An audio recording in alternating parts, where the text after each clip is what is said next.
Hey, I'm Tyler Ferrell from Golf Smart Academy, and I'm going to do a product review on the Prime Putt Putting Mat.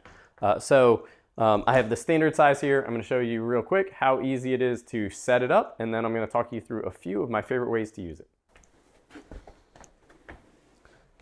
So I like how easy it is to store. I got kind of a small space here for where I do practice, and it's pretty easy to, as you saw, it was rolled up. And now we got step one down.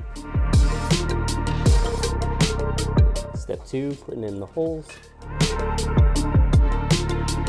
And then the Prime Putt backstop. I like the density. It has a little bit of a kind of a real feel to it, where almost like on grass when I'm putting, you feel like you sink into it just a little bit. I find that that is really encouraging for helping work on lower body stability. One of the kind of keys for consistent face control that I talk about in some of my programs or some of my videos. And I like the overall speed of it. I've putted mostly on carpet. I putted some of the other mats that are more really thin, and the ball just will reach the end of the mat regardless of how fast you hit it. So with this, I can actually practice my tap-in putting stroke. So I can practice my like 4-footer essentially, and it doesn't just roll all the way to the end of the mat. So I can work on my tempo, my speed control, my face control, all the important or some of the important elements while working on shorter putts. I'll show you some other ways that I like to use it for working on either start line or working on my stroke. I also like that it has 3 holes. In general, if I'm working on my alignment and my start line, I tend to use for a right-handed putt, or right-handed golfer like myself, I try to use the putt closest to the far edge. So basically what I'll do is, if I was to take, it's about 2 putter head widths to the middle of the club. If I go from this nice little indicator that they have here, and I go 2 putter head widths, and I'll just give myself a little bit of space there.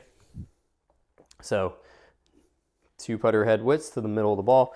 Now I know that this is pretty much lined up distance-wise from the edge of the putt to the middle of the hole.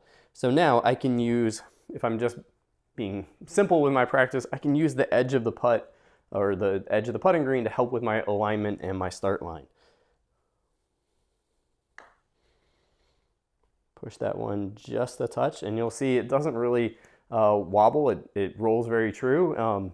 That hung up on the edge. That kind of felt like I pushed it a little bit, and it ended up just outside the right edge. Let's see if we can make a little bit better stroke. And like I said, I like the purity of the green where you can actually leave it short. Now, one of the other features that I like is the wooden backstop. So when I was growing up, I used to practice speed control by putting up against the baseboard. So I had 2 main drills that I practiced on the carpet at home when I was learning to play. I would put a dime 2 to 3 feet in front of the ball and practice trying to roll it over the dime. One of the things that I really like about this putting surface, I like to create visuals, and the flat ball markers stick into this really easily. So I can create gates for rolling the ball through, or for working on my start line, and I can do them at kind of multiple distances across the mat. Really like doing that.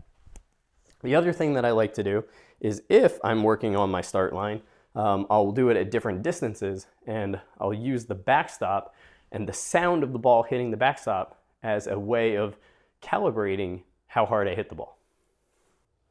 All right, I got the putt aim laser, and I'm going to put the ball marks about 1 thumb to each side at a couple different places.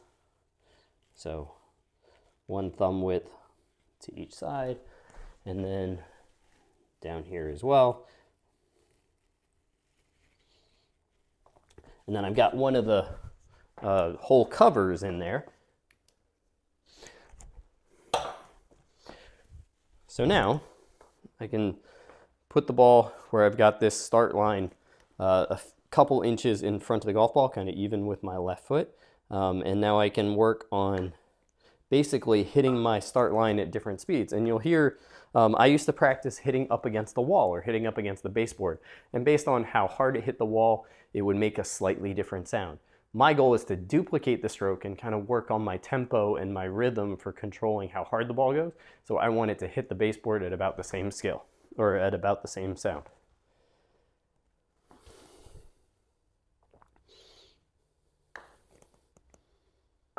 Kind of like that. So I find for an at-home training mat, this is perfect. It's easy to roll up and put it out of the way, or you could leave it down.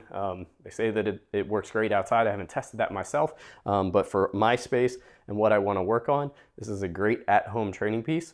I think that the most important thing when you're training at home is getting really solid feedback, and this mat seems to have a really consistent feel, and it's big enough that it allows me to train multiple different length strokes. I think that this is going to help elevate my putting game, and I think it'll elevate yours as well.